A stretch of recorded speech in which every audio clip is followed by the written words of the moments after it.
we're going to take a look at a few more examples so we can look at some of the other options that we may run across as we're solving radical equations or equations with a rational exponent.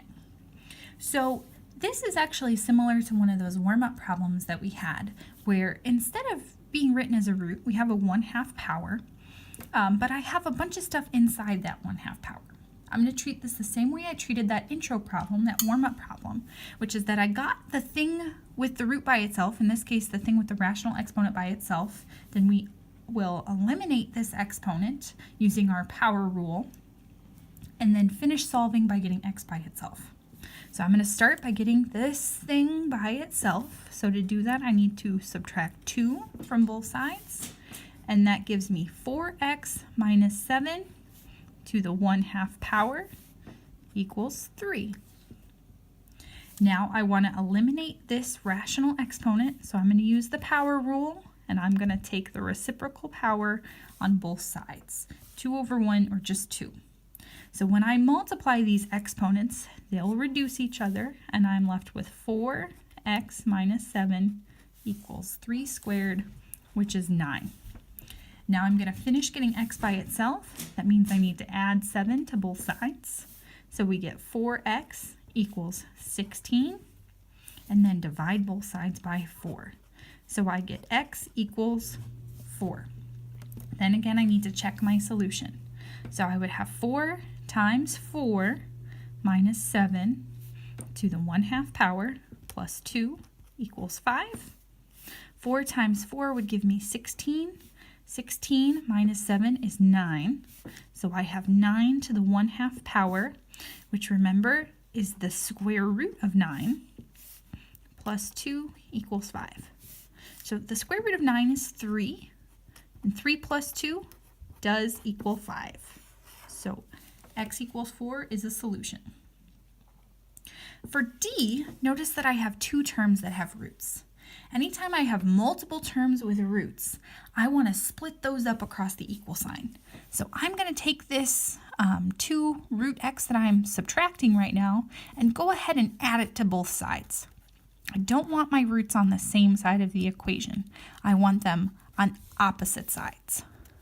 So I would have the square root of 3x minus 2 equal to 2 root x.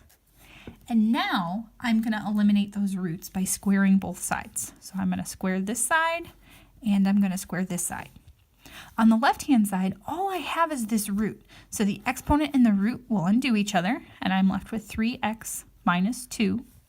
And that will equal, on this side I have to distribute that square to each part. So 2 squared times root x squared. And then for this root, the square and the root will eliminate each other, and I get 3x minus 2 equals 2 squared times x, which would be 4 times x. Now I'm going to move my x terms to the same side, so I'm going to move this 3x over, and I get negative 2 equals x. Again, I need to check my solution, so that would be root 3 times negative 2 minus 2 minus 2 root negative 2 equals 0. And as I'm simplifying here, anytime we take the square root of a negative, remember that means we have an I. So I've got minus 2i root 2 here. And for my first part, 3 times negative 2 would be negative 6. Negative 6 minus 2 would be negative 8. So I have the square root of negative 8 here in front of my 2i root 2 that I'm subtracting. I need to simplify the square root of 8. So since it's negative, I know I'm going to pull out an I, and then 8 is 4 times 2. 4 is 2 times 2, so I actually get a 2 that I can pull out here, and we get 2i root 2 minus 2i root 2 equals 0. This subtracting itself would indeed give us 0, so negative 2 is our solution here. Couple more examples we're going to take a look at, E and F. For E, our root is by itself, but I've got more than one thing on the other side. For each problem we've done so far, we've had sort of one term that we're going to end up raising to a power.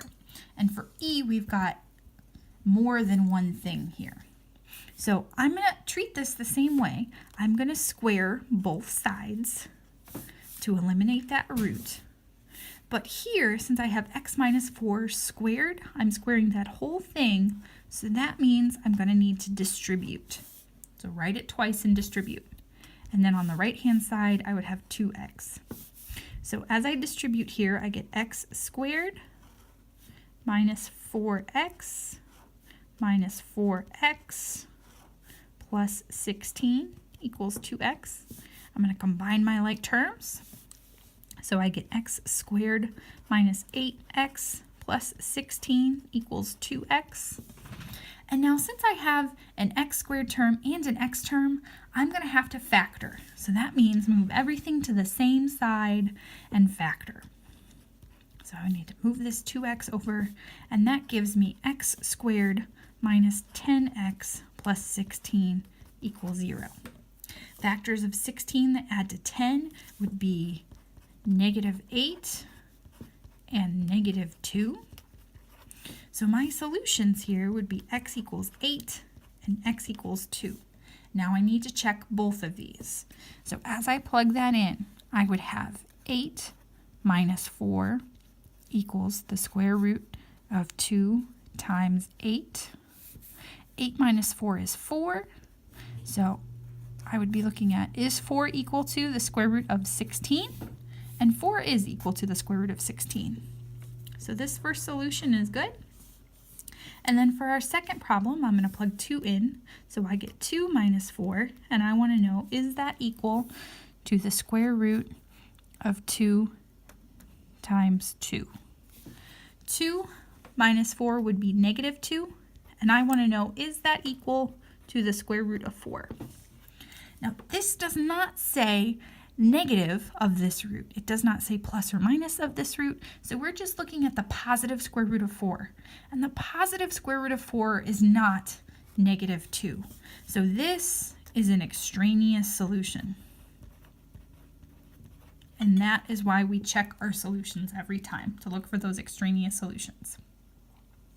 The last example we're going to look at is another example similar to what we looked at with D, where we've got roots on both sides.